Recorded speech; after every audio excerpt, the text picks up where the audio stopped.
Qual o caminho que os escravos percorreram do cativeiro à liberdade? Quem foram os negros, escravos ou livres, que lutaram pelo fim da escravidão? E como é possível reparar a desvantagem social do negro no Brasil? É o que você vai ver agora no Caminhos da Reportagem. A escravidão marcou de uma forma muito maligna a história do Brasil, né? O processo histórico é muito complexo. A escravidão não escapa a isso. Eu vejo uma história de um crime contra a humanidade. Imagine ser arrancado de sua família, acorrentado, trancafiado, privado de luz, água e comida. Imagine ser negociado, jogado num porão quente, úmido e superlotado por semanas, sem ter a mínima noção do seu destino. Chegou à conclusão de que a pior invenção da humanidade foi o navio negreiro, né? Era uma viagem que durava cerca de 2 meses, né? Com uma alimentação extremamente precária, várias doenças, né? Você não conseguia se levantar, você passava 2 meses sentado, várias mortes, né? Violência sexual, violência física. Ao mesmo tempo que se sabe que isso houve, sabe-se também que houve preocupação por parte dos traficantes, dos comerciantes, em perder menos a carga. Durante todo o período do tráfico negreiro, o Brasil recebeu quase 5 milhões de africanos, o que representa 46% de todo o comércio de escravos das Américas. Estamos a falar de quase 1/3 da população africana que foi desenraizada, retirada à força dos seus sítios ou dos seus lugares de origem. Os portugueses eram os senhores do tráfico no Oceano Atlântico. Nem precisavam entrar no continente africano para capturar os escravizados. As constantes guerras entre as diversas tribos faziam um número alto de prisioneiros, que eram logo levados para a costa. Não é uma escravidão que começa aqui. Já existia um tipo de escravidão na África entre tribos que se lutavam, se aprisionavam, mas isso era uma coisa que era feita lá e que tinha seus mecanismos de contenção lá. Na costa da África, na ilha de Cabo Verde, funcionavam dos postos de receptação desses prisioneiros que vinham do interior do continente. A Cidade Velha, Beira Grande, começou na altura a ser o grande centro comercial do Oceano Atlântico, Atlântico Sul, estando precisamente no cruzamento das rotas entre a costa ocidental africana, a Europa e as Américas. O quantitativo humano que saiu da África para servir nesse comércio triangular e que teve Cabo Verde, ou as ilhas de Cabo Verde, como um centro de adaptação, readaptação, antes de serem reexportados ou utilizados como carga humana.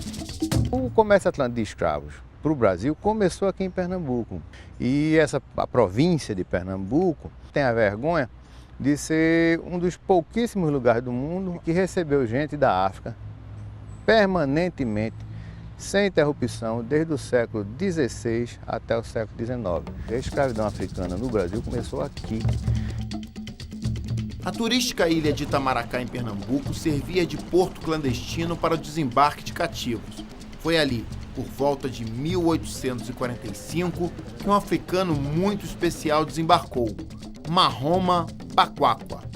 Ele é o único dos 12 milhões e meio de africanos que vieram para a América que deixou um livro de memória. O único, comprovadamente, é ele. E ele desembarcou aqui. Bakwakwa sabia ler, escrever e contar e deixou um livro publicado em 1854 no Haiti, contando tudo o que sofreu desde a captura em Benin até a liberdade. Em 1845, quando Bakwakwa chega aqui no norte de Pernambuco e é vendido para um padeiro, provavelmente em Olinda, ele trabalhava inicialmente como carregador de pedras.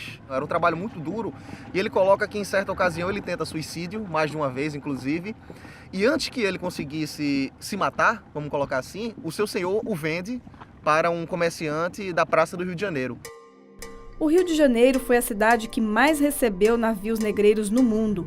2 milhões de escravos africanos podem ter desembarcado nessas pedras, que hoje fazem parte das ruínas do antigo Cais do Valongo, na área portuária. Você chegava, você era tratado como um animal. Você tinha as casas de engorda, né? Que se você chegava muito magrinho, doente, se você não era jogado na vala para morrer de fome e acabar de morrer de doença, do que fosse que você já tivesse trazido dentro do navio, você ia para a casa de engorda, né? Como engordar um animal para matar no fim do ano. Não existia o respeito de ser humano para ser humano, né? Nas proximidades do Cais do Valongo, Dona Mercê encontrou um sítio arqueológico quando comprou esta casa em 1996. Foi uma surpresa muito grande, né? Nas primeiras escavações apareceu ossadas humanas, né? E, inclusive ossadas de criança. Aquilo me deixou muito apreensiva, porque a princípio eu imaginava que alguém matou a família daquela casa. Mas havia ali bem mais que a ossada de uma família. Nenhum morador sabia que existia um cemitério de escravos aqui, né? E aí veio a prefeitura, veio pesquisadores, e aí eles chegaram à conclusão que aqui era o cemitério dos pretos novos, os recém-chegados de África. O cemitério dos Pretos Novos recebeu esse nome porque nessa área foram enterrados milhares de escravos que não resistiram à longa jornada da África até o Brasil. Eles saíram forçados de sua terra para trabalhar, mas nem chegaram a ser vendidos, porque encerraram sua viagem jogados numa vala comum. As valas ficaram abertas entre 1769 e 1830, e é provável que embaixo da casa de Dona Mercê tenham sido jogados bem mais que 50 mil corpos. Isso aqui é o Holocausto Carioca, é o Holocausto Negro Carioca.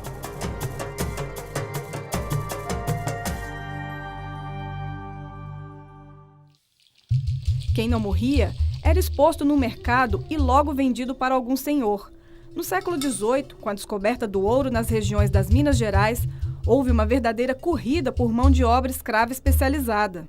E onde que eles vão buscar essa mão de obra especializada? Eles vão para a África, para a região da costa da mina. São escravos que já têm uma tradição de saber minerar, é que geralmente são utilizados nas áreas de mineração. Esse escravo, evidentemente, especializado, custa muito mais.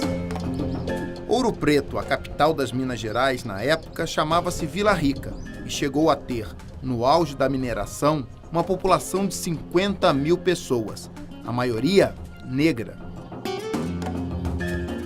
Foi com a mão de obra escrava que Vila Rica prosperou. Eles escavaram minas, extraíram riquezas naturais e enriqueceram ainda mais a coroa portuguesa. Só a mina de Chico Rei produziu 25 mil quilos de ouro. Chico Rei é do Congo belga, né, do norte da África. E ele foi capturado, ele foi comprado na mão dos holandeses pelos portugueses, exatamente porque eles já tinham know-how de exploração de ouro e diamante. Ele jurou para os súditos dele, se vocês permanecerem tendo a mesma obediência que tinham com meu pai, lá no Congo, chegando nesse país desconhecido, eu vou lutar pela nossa liberdade. Toninho é hoje o dono da antiga mina de Chico Rei. Não encontra pepitas, mas explora o turismo graças a essa história que mistura lenda com realidade. A do escravo que enriqueceu, libertou sua tribo e foi coroado em plena Vila Rica. O próprio dono da mina falou com ele, você não merece ser escravo, eu vou te alforriar. Aí alforriou o Francisco e daí para frente o Francisco foi pagando o Major Augusto e foi alforriando a tribo dele por hierarquia até formar uma comunidade negra totalmente independente no Brasil. E aí entra a parte fictícia, né? Que é a lenda, sem comprovação documental, que ele descobre uma quantidade muito grande de ouro dentro dessa mina, mas ele não conta. Ele vai tirando um pouquinho, vai pagando. Quando ele consegue pagar o seu alforria, ele propõe a compra da mina para o seu senhor. A partir do momento que ele compra a mina, ele vai também comprando a liberdade de seus escravos com o ouro que ele extrai de lá. Era interessante para o governo ter um representante negro aqui em Ouro Preto ou em Minas Gerais, porque a maioria era negra. Se eles se revoltassem, iria ser uma tragédia para os brancos. Então, o Chico Rei libertava os escravos com essa garantia. Não sem baderna, sem revolta, e também protegeu os negros. Documentalmente falando, nada se conhece que comprove a existência desse Chico Rei ou de qualquer outro escravo nesse perfil que tenha tido essa história. Polêmico Chico Rei. Com toda a riqueza extraída da mina, ele teria construído a igreja de Santa Efigênia e dançado o congado em frente a ela no dia 6 de janeiro, justamente o dia de Reis. Mas se ele não existiu, quem teria erguido o templo? Certamente uma irmandade inteira de homens negros alforriados ou que já nasceram livres. Na região de Minas Gerais, o peso do catolicismo foi muito grande. Então, o que você teve aqui? Você não teve a explosão de terreiros que você teve na Bahia, mas você teve a constituição de irmandades negras. Aqui hoje, por exemplo, a gente está na igreja, que é a igreja de Santa Efigênia e Nossa Senhora do Rosário da Cruz, que é uma igreja que a irmandade foi essencialmente negra. A igreja de Santa Efigênia não era a única dos negros de Vila Rica. Mais imponente ainda era a igreja de Nossa Senhora do Rosário dos Homens Pretos. Dentro dela estão os 4 santos negros do catolicismo: São Elesbão, Santo Antônio de Cartagerona, São Benedito e a própria Santa Efigênia. Ter um santo negro na igreja quer dizer que eles não estavam tanto perdidos assim. Eles tinham um ponto de apoio. Eles não eram uma raça amaldiçoada como muitos diziam. Durante a construção, os escravos conseguiram auxílio financeiro dos seus próprios senhores. Nos livros da Irmandade nós encontramos muito todas as pessoas eminentes da capitania, inclusive os governadores, doando dinheiro para a festa do Rosário, alguns como protetores. Esse senhor precisava da Irmandade, porque na hora que o negro ficava pobre, doente, quando ele não dava mais conta de trabalhar, quem que amparava ele? No serviço da Irmandade, ali ia lá visitar o doente, quando ele morria, era a Irmandade que enterrava. Se na antiga Vila Rica o ouro correu farto para a construção e ornamentação da igreja de Nossa Senhora do Rosário, o mesmo não se pode dizer de outra cidade mineira, Sabará. Durante 120 anos, escravos e alforriados da Irmandade de Nossa Senhora do Rosário dos Pretos da Barra de Sabará trabalharam na construção desta que seria a maior igreja da cidade. Como se pode ver, a obra nunca foi concluída, seja pelo fim do ciclo do ouro, seja pela falta de dinheiro, seja até mesmo pela falta de mão de obra. O fato é que a construção foi definitivamente interrompida em 1888, com a chegada por aqui da notícia da abolição da escravatura. Construir uma igreja era fundamental para cada irmandade. Além da proteção, ela era o único espaço de convivência que os negros escravos ou libertos tinham naqueles tempos. O negro não era considerado gente, não era considerado que tinha alma, uma vez que era escravo. Diante disto, ele não podia frequentar o mesmo lugar que o seu patrão. Com o passar do tempo e a quantidade de negros aumentando no Brasil, então os brancos perceberam que era preciso colocar algo para eles. O negro ia à missa, mas mantinha a fé nos rituais que trazia da África. Ele não abandonava de toda essa crença dele. Ele fazia um faz de conta, ele ia para a igreja, ele prestava o culto, mas da forma dele. Ele batizava, ele recebia nome cristão, né? Trocava o nome dele, o nome que ele tinha na África, por um nome adquirido aqui. Para os senhores, a religiosidade perdoava os pecados. Para os escravos, a igreja era um refúgio numa época em que muitas atrocidades eram cometidas contra os cativos. A pior delas, o martírio em praça pública. Todos os dias, entre 9 e 10 horas da manhã, era possível ver a fila de escravos que iriam ser castigados.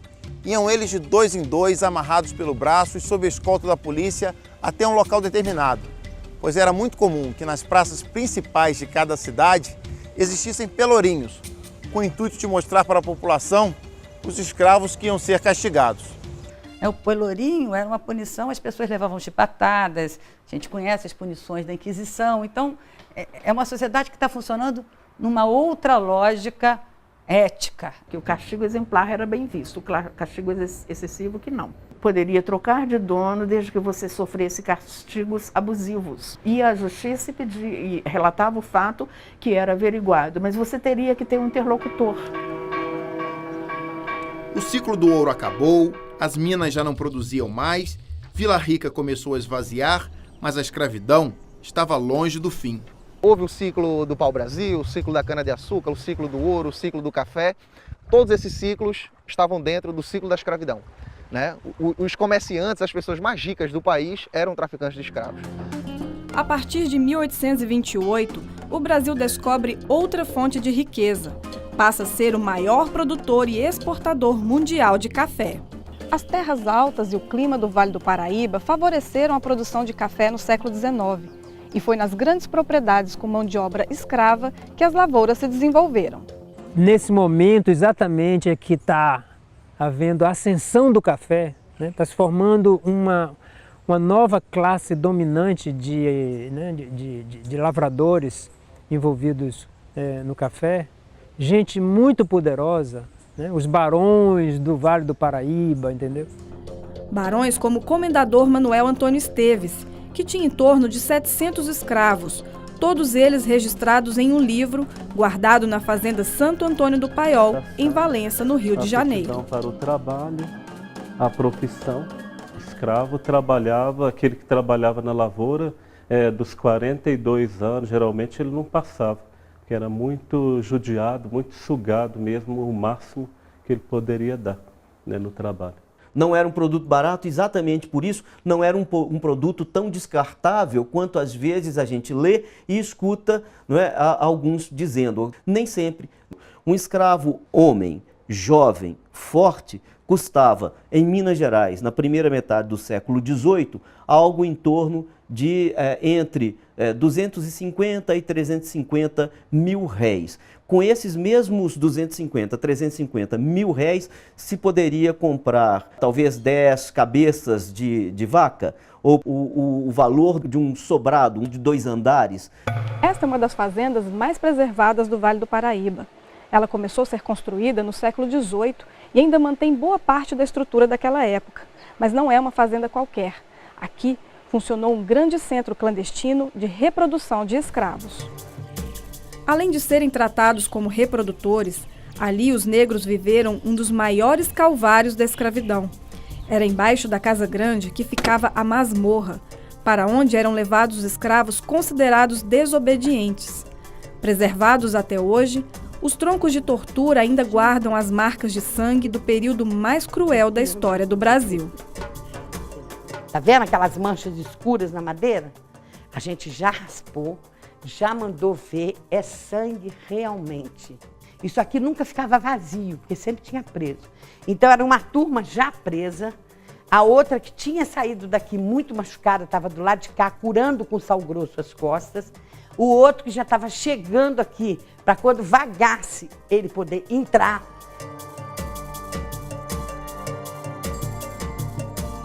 Será que haveria uma luz no fim do túnel para o sofrimento de tantos escravos?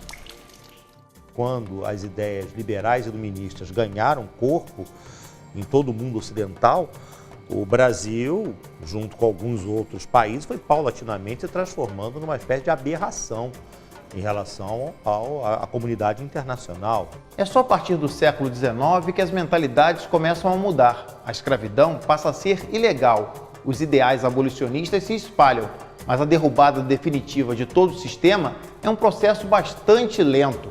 É o que você vai ver no próximo bloco.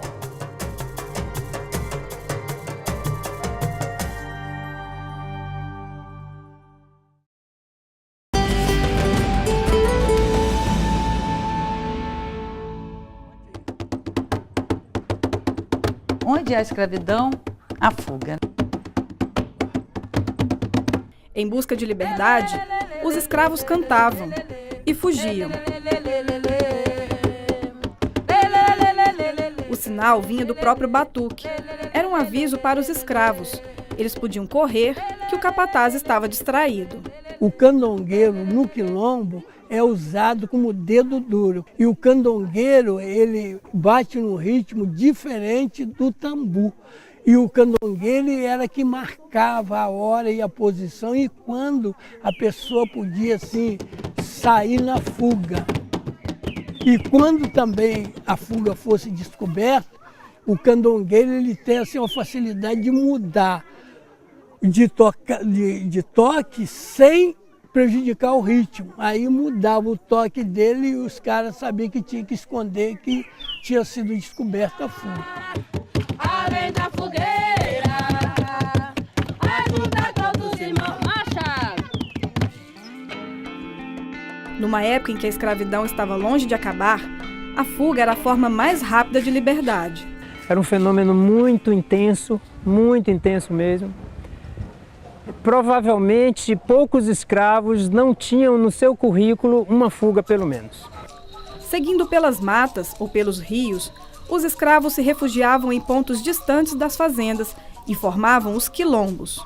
O quilombo, de um modo geral, é uma resistência de trincheira, podemos dizer. Uma coisa que as pessoas buscavam um local para se refugiar, se proteger. Na Serra da Beleza, interior do estado do Rio de Janeiro, está o quilombo São José da Serra. É provável que os primeiros negros tenham ido para lá por volta de 1830, fugindo das fazendas de café. Nós somos da região do Congo, tá? São os negros bantos, né, que veio da Bahia para o Rio de Janeiro. Ai, meu velho aí, ó. Deus abençoe. Direitinho. E meu pai veio de lá, meu avô foi comprado lá, era cativo, né? E quando deu uma folga lá, ele fugiu para aqui, por quilômetro. Com o tempo veio a liberdade, e ficou para aqui mesmo, né? Seu Manuel, 96 anos, é o patriarca da comunidade. Foi filho de escravo e ouviu histórias que o tempo não apaga. Do escravo ficar com os braços abertos, amarrados. Já o capataz amarrava, né? Dormia ali amarrado. E batia. Memórias tão marcantes para os negros que as gerações passam e ninguém esquece. Para fugir do sistema opressor, além dos quilombos, os escravos organizaram rebeliões. O maior palco de revoltas escravas no Brasil foi a Bahia. Isso se explica pela origem dos escravos daqui. Os escravos vinham da chamada Costa da Mina, que é no Golfo do Benin, que atualmente está localizado entre Togo, República do Benin e a Nigéria. E esses escravos que vinham daí, não todos eles, mas um número muito grande, eram vítimas de guerra, eram prisioneiros de guerra. Então eram escravos que saíram de uma guerra, foram capturados, trazidos para venda e deportados para aqui para a Bahia. E foi no fim da Ladeira da Praça, no centro histórico de Salvador, que teve início a maior rebelião urbana de escravos do século XIX, a Revolta dos Malês, liderada por africanos de origem muçulmana.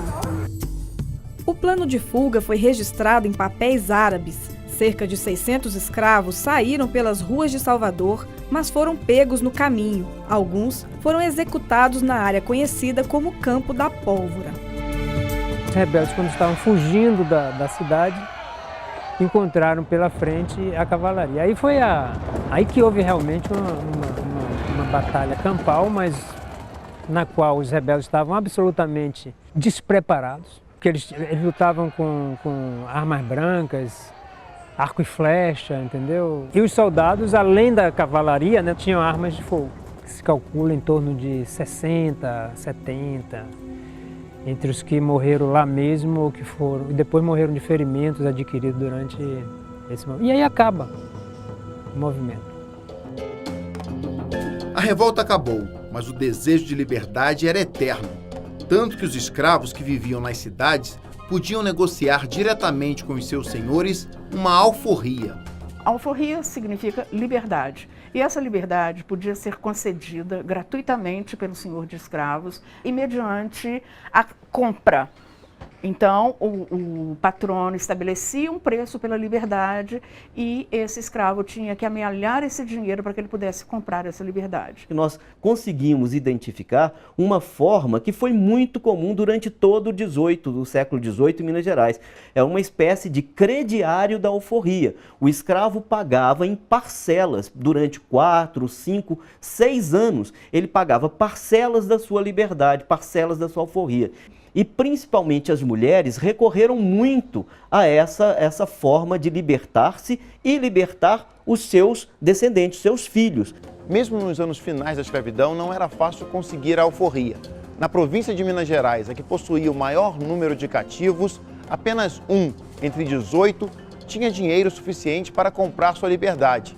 Para a maioria dos escravos, a perspectiva de morrer na senzala era muito maior do que terminar a vida em liberdade. a negociação direta que se faz entre proprietário e escravo é muito mais frequente nas áreas urbanas do que nas áreas rurais. Havia um direito difuso, informal, né, costumeiro, de que o escravo, quando tivesse o dinheiro para alforria, o senhor alforriava. E isso realmente existia. E isso funcionou muito bem. Só que isso funcionava sob a tutela do senhor. E o senhor podia sempre ameaçar, não se comportou, não vai ser aforreado. A alforria era um acordo entre senhores e cativos. Afinal, naquele século XIX, era difícil esperar do governo imperial alguma atitude rápida e definitiva contra o tráfico. Após a independência, o Brasil começou a sofrer forte pressão internacional, principalmente da Inglaterra, para abolir de vez o tráfico negreiro. Por isso, o Parlamento brasileiro aprovou em 1831 uma lei que impedia a compra de novos escravos na África. A lei, como se sabe, não saiu do papel e ficou conhecida como Lei Só para Inglês Ver. Há uma tentativa de fazer a lei ser cumprida no início, mas de fato ela começa a ser burlada por todos os lados e finalmente os próprios grupos predominantes na política brasileira vão fechar os olhos. Uma lei para inglês ver, houve realmente uma corrida por parte dos senhores de escravos por comprar mais dessa mão de obra, já que o medo é que a possibilidade de trazer gente da África para trabalhar como escravos acabasse. Os traficantes quiseram abastecer o mercado intensamente para poder ficar com mercadoria, né, disponível para o momento em que o tráfico terminasse, na esperança de que os preços iriam lá para cima. Pelo menos 750 mil escravos africanos entraram de forma ilegal no país depois dessa lei até o ano-chave de 1850. Em 1850 foi criada uma lei que foi batizada como a Lei Eusébio de Queiroz, que proibiu também, além dessa outra anterior que a gente falou, de 1831, que proibiu definitivamente o tráfico de escravos no Brasil. Né? Então a questão é, por que a de 31 foi uma lei para inglês ver, como foi jocosamente apelidada, e a de 50 a gente considera na historiografia como uma lei mais eficiente? Quando termina o tráfico de escravo, o preço do escravo começa a crescer, as cidades estão se urbanizando, e então essas pessoas começam a perceber que é melhor você vender o escravo e comprar uma casa, por exemplo. Se não podia mais trazer escravos da África, era melhor cuidar daqueles que já estavam por aqui, como aconteceu nesta antiga fazenda de café no Vale do Paraíba. Essa farmácia, ela veio marcar, né, a lei de Eusébio de Queiroz, que proibia o tráfico negreiro no Brasil. Então foi uma iniciativa dos fazendeiros para poder cuidar melhor dos escravos que eles tinham, porque não podiam trazer outros escravos. Outra lei pró-escravos só veio em 1871. A Lei do Ventre Livre, assinada pela Princesa Isabel, libertava todo filho de escrava nascido a partir daquela data. A chamada Lei do Ventre Livre, que não apenas aboliu o ventre da escrava, e que mesmo assim aboliu meia boca, porque a criança escrava serviria ao senhor até 21 anos de idade, e, portanto, em termos práticos, ele podia ser usado como escravo. É uma tentativa de acabar com a escravidão de forma gradativa, né? De uma forma suave, enfim, sem um enfrentamento da questão. Né? Na verdade, eram formas de se dar uma justificativa, né, para a pressão abolicionista que já estava acontecendo, né, nas grandes potências mundiais da época. Em 1871, quando se faz o censo, entre a população negra, entre 65% e 70% já vivia legalmente na liberdade, formalmente na liberdade, mais de 15 anos antes da escravidão acabar. Pressões de todos os lados fizeram o Império do Brasil libertar todos os escravos que já tinham mais de 65 anos, em 1885. Era a lei do sexagenário. A lei do sexagenário, ela vai liberar a classe senhorial de tomar cuidado, de cuidar do idoso, do escravo idoso. Né? Como é que ele iria sobreviver? Né? Era muito pequeno o número de cativos que conseguiam chegar a essa idade, 65 anos. A grande maioria morria bem antes, por conta do trabalho estafante. É nesse cenário que o movimento abolicionista ganha força. Entre os principais ativistas estavam o advogado Luiz Gama, o engenheiro André Rebouças, o escritor Machado de Assis e o jornalista José do Patrocínio. Todos homens de cor, como se dizia na época. Todos com enorme projeção na sociedade. O fato de esses abolicionistas terem conquistado a adesão de uma ampla parcela da população me dá a garantia de que, sem a atuação desses sujeitos, a escravidão poderia ter durado por muito mais tempo. Para a posteridade, no entanto, a luta dos vários abolicionistas negros acabou reduzida a um só nome.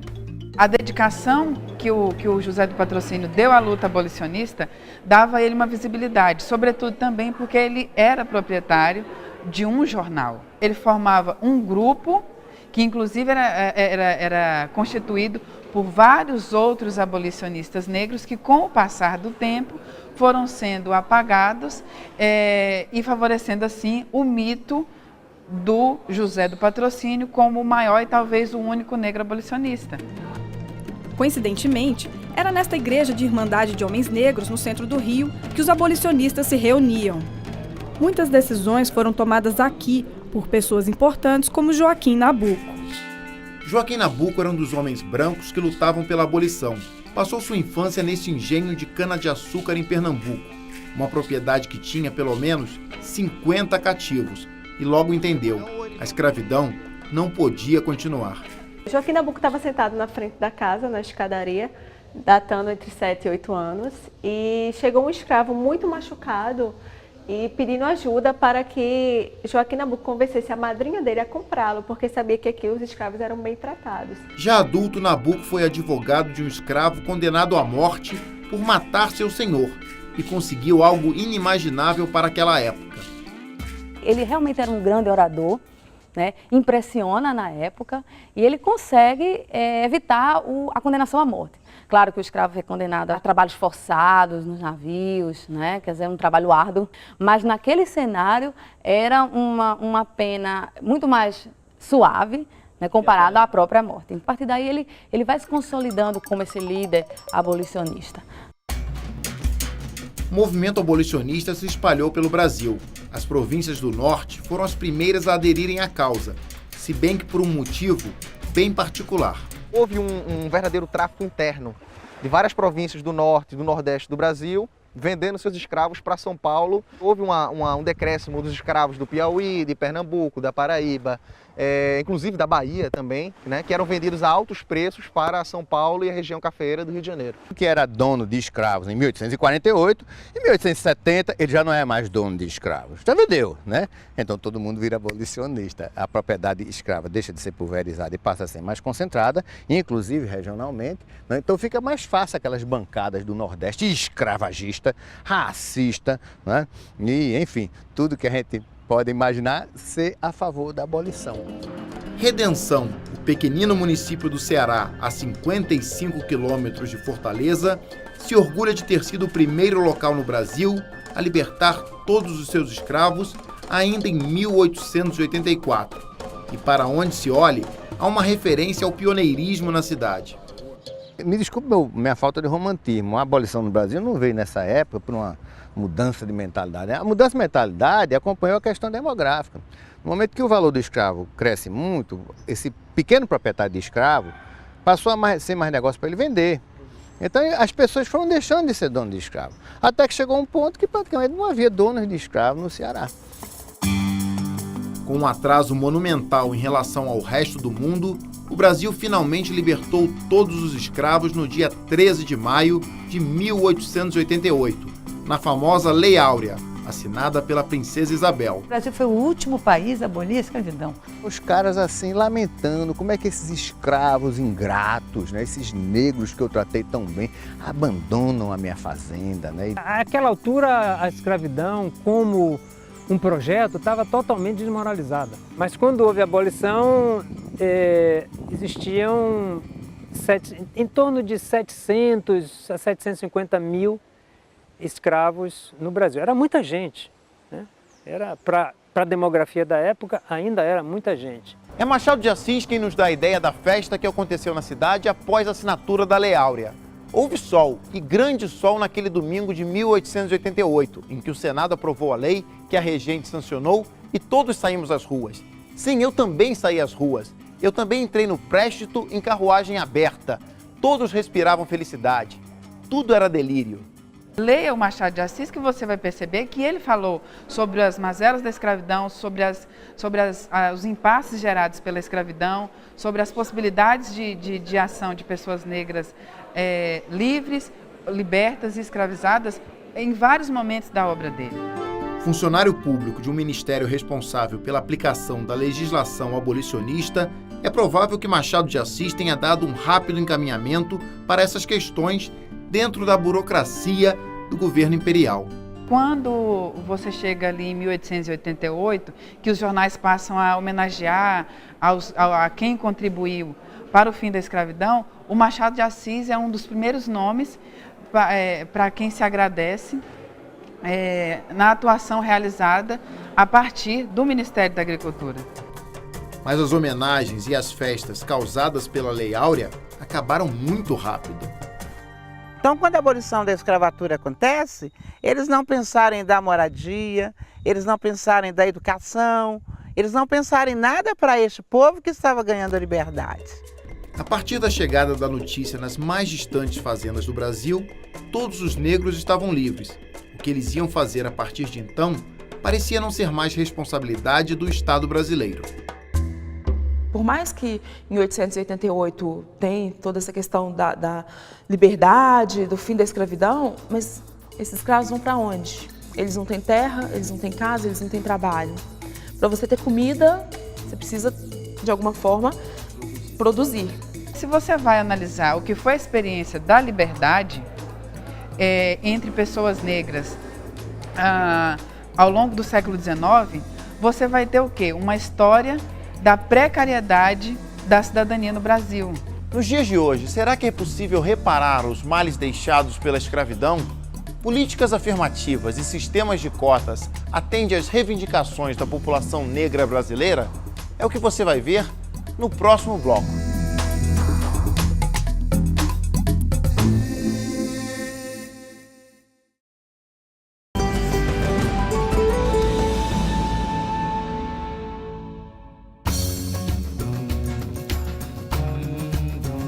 Nos primeiros anos após a abolição, não havia uma fronteira clara entre escravidão e liberdade. Porque como você falar de direitos se mantinha a escravidão? Depois da escravidão, nós passamos muita fome ainda na fazenda. A abolição veio, mas não libertou o negro. Sem ter para onde ir, era comum que o negro liberto voltasse a trabalhar para o seu senhor. Quando fala libertação, foi o pior momento do negro aqui na nossa região, porque o que aconteceu? Eles pegaram o negro e colocaram na estrada, onde eles não tinham comida, onde eles não tinham a bebida, né? Então eles ficavam o dia todo na porta de novo, na porteira da fazenda, tentando voltar. O que que faz o negro na fazenda do senhor? O senhorzinho mandou embora, por que que o negro voltou? O senhorzinho mandou embora, por que que o negro voltou?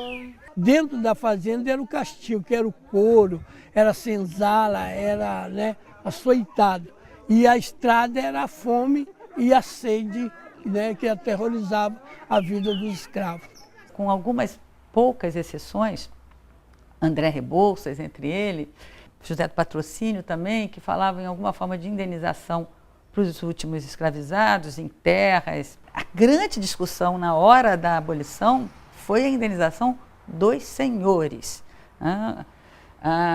porque os senhores foram indenizados na Inglaterra, foram indenizados na Rússia. No Brasil, a chamada Lei de Terras, em vigor no momento da abolição, dificultava o acesso dos ex-escravos à terra onde moravam e trabalhavam. Uma mudança na legislação era o que defendiam alguns abolicionistas, como Joaquim Nabuco.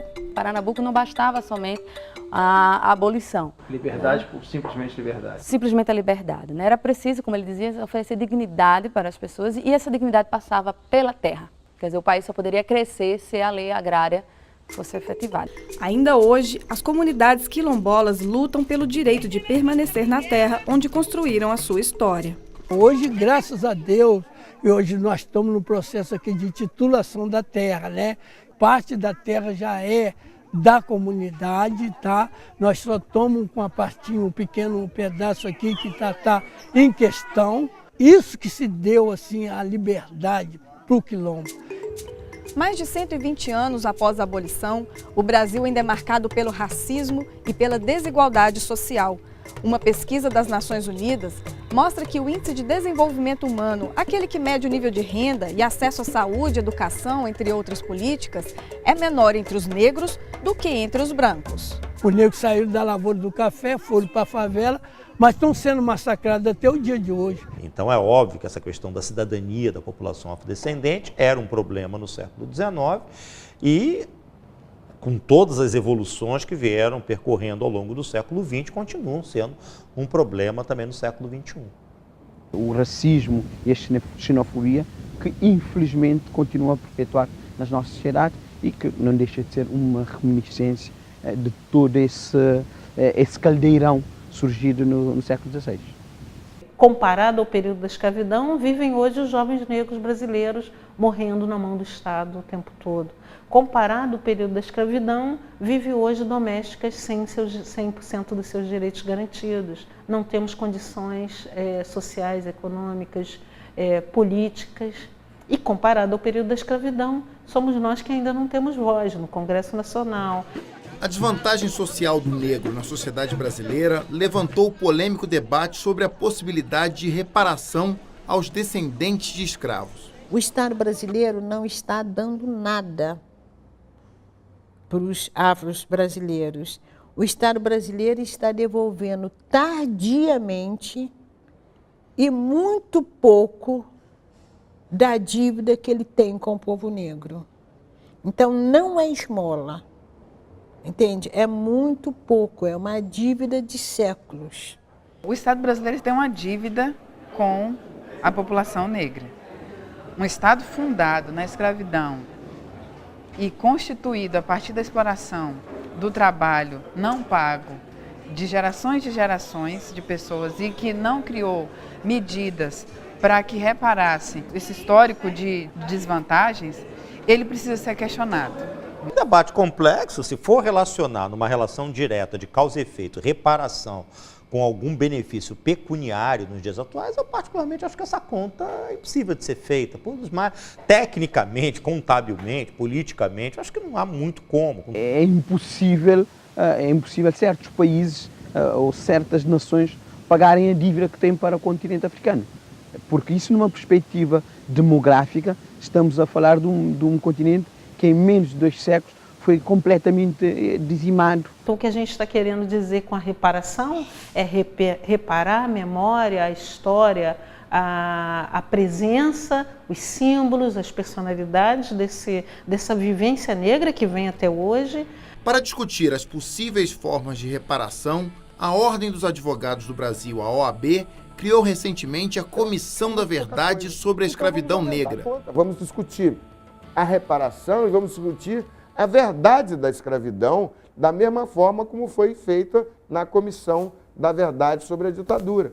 Qual é o crime, né? Quem cometeu o crime e quem o sofreu, né? Você trabalhou para construir esse Brasil sem receber um tostão em troca. É a sociedade como um todo, né, que tem que reparar, no sentido de que o Estado tem que coordenar uma reparação. E isso está acontecendo, de uma certa maneira, através das cotas para a educação, das cotas para o funcionalismo público, programas de saúde especificamente dirigidos para a população afro-brasileira.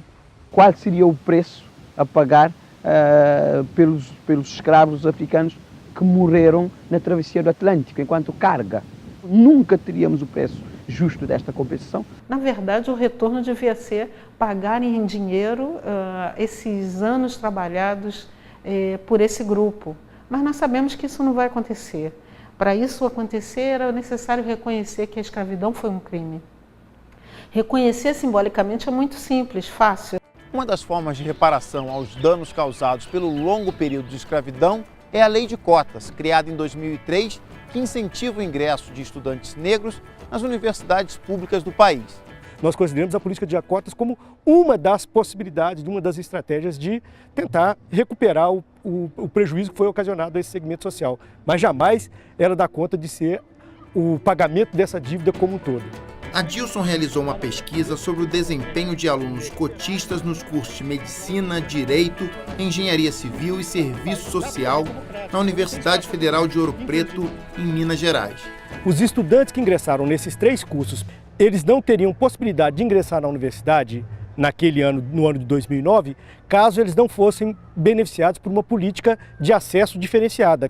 E passado um ano de permanência no curso, eu examinei os históricos e os currículos escolares deles e consegui perceber que o nosso estudante desses cursos eles tinham um desempenho acadêmico igual ou semelhante aos dos seus colegas que não entraram por essa política de cotas. Então, as políticas de inclusão, as políticas de reparação, elas são extremamente necessárias e as pessoas precisam se dar conta disso, porque todo mundo vai viver melhor se nós tivermos uma sociedade mais igual. No conjunto das políticas que vêm sendo empreendidas nesse sentido, há outras, como a lei que traz para dentro da escola a obrigatoriedade do ensino de história e cultura africana. E seria muito importante que essa história fosse realmente ensinada em sala de aula, a nossa verdadeira história, porque eu acho que será a partir daí que nós iremos conseguir sanar um pouco desse racismo que aí está. E foi em sala de aula que Vitor começou a mudar sua história. Ele é o primeiro membro da família que chegou ao ensino superior. O pai do meu avô não estudou, o meu avô não estudou, a minha mãe não estudou. Qual é a geração que está conseguindo estudar? É minha geração. Ah, então quer dizer que são 4 gerações. Agora você procura um jovem branco, com a família toda branca, e pede para ele dar uma olhada para 4 gerações atrás e ver como está. Precisa produzir políticas públicas para que esse cara aqui, que já está sofrendo esse processo há 4 gerações, possa ter acesso àquilo que já tem gente tendo há muito tempo. Vitor faz ciências sociais em uma universidade privada e se mantém no curso com bolsa de estudo. A educação ela mudou minha vida no sentido de que, primeiro, ela me mostrou que eu tenho direitos. Me tira de um patamar de alguém que está alienado em relação ao contexto sobre tudo aquilo que eu passei e me mostra quem eu sou, me conta a minha história e me projeta para o futuro para que eu possa me defender, me salvaguardar dos meus direitos, visto como igual e tratado com igualdade.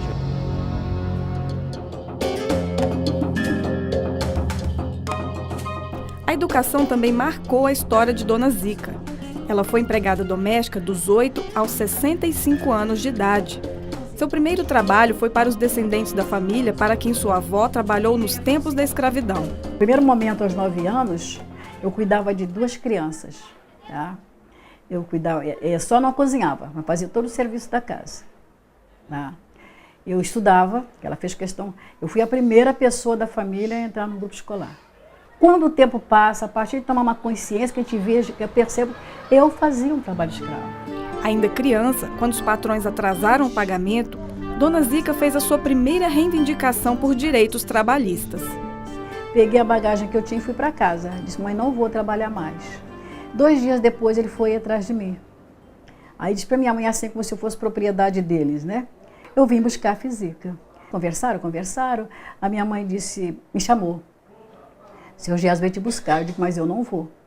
Aí ele disse para mim que soou muito mal nos meus ouvidos. Com uma criança de 11 anos eu tive esse entendimento. Você não vai, não volta, mas também eu não te pago. Certo? E soou de uma forma muito, muito complicada nos meus ouvidos, entendeu? Eu trabalhei, eu preciso de receber. E eu comecei a colocar na minha cabeça, ele vai me pagar de qualquer jeito. Eu não vou deixar de receber meu dinheiro. E um dia eu cheguei e falei para o seu Montalvão, o nome do senhor. Escolhi tudo que eu queria. Eu digo, hoje eu vou comprar todo o meu material de escola. Aí comprei tudo que eu precisava. Caderno, lápis de cor, eu achava lindo aqueles lápis de cor de grande, eu queria possuir, não tinha. Então tudo aquilo que eu sonhei eu comprei, só de material de escola. Quando o homem foi pagar a dívida, ele viu esse acréscimo, né? E investiga daqui, investiga dali, descobriram que tinha sido eu que tinha feito essa conta. Aí ele foi na minha casa, né? E eu negando, como criança, chorava muito, negava, não fui eu. No final ele me pressionou tanto, eu disse, fui eu sim, mas só gastei o dinheiro, 30 mil réis, que é o que o senhor me deve, foi isso mesmo. Faltava para inteirar os 30 reais, que hoje 30 reais, que eram 30, um coco. Comprei um coco, tá? Para completar os 30 mil réis. Diante disso, a minha mãe disse para ele, foi além disso, passou dessa quantia, era a linguagem dela, né? Ele disse, não, foi 30 mil réis que ela gastou. Então, fica tudo elas por ela, você não deve nada a ela. A coragem da infância gerou frutos para o futuro. Dona Zica foi uma das fundadoras do Sindicato de Trabalhadores Domésticos no Rio de Janeiro e ajudou a fazer a chamada PEC das Domésticas. E até virou personagem de documentário pelo seu exemplo de vida. Andar com fé eu vou, café não costuma falhar. Andar com fé eu vou. Hoje, aos 80 anos de idade, Dona Zica é pedagoga, está fazendo a segunda faculdade e trabalha em um centro de cidadania. Eu digo, eu tenho meu objetivo. Uma vez formada, tá? O meu conhecimento ele vai ser aplicado nos sindicatos de trabalhadores domésticos. O serviço doméstico no Brasil está diretamente ligado a essa tradição escravista. Não é um problema de ser empregada doméstica, que é uma profissão nobilíssima. O problema passa a ser que é uma ocupação que não tem os mesmos direitos sociais dos demais trabalhadores, é uma ocupação na qual a pessoa se vê diante de menores remunerações, né? É uma ocupação na qual é uma ocupação pouco prestigiada socialmente, né? Que envolve, inclusive, muitas vezes, exposição a situações de humilhações e riscos, dado o ambiente onde a atividade é exercida. Homens e mulheres foram igualmente escravizados, mas os danos para a população negra feminina ainda ressoam no presente. A gente já vive, a princípio, uma dupla discriminação, que é o fato de sermos mulheres numa sociedade machista e mulheres negras numa sociedade racista. Desde que a gente acorda e liga a televisão, já não se vê representada. Desde que a gente sai na rua e escuta piadinhas por conta do nosso cabelo. Desde que a gente vê as nossas crianças querendo ser brancas, porque esse é o referencial de beleza, de civilidade. Já até ouvi crianças dizendo isso, que as pessoas brancas são mais inteligentes, enfim.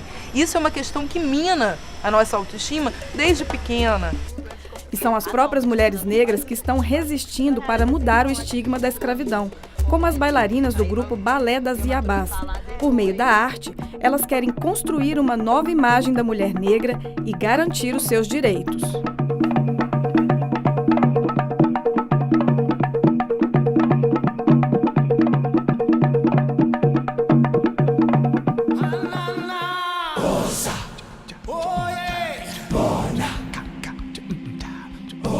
A memória da escravidão vai além da dor, das marcas nas senzalas e dos monumentos construídos pelas mãos dos que foram escravizados.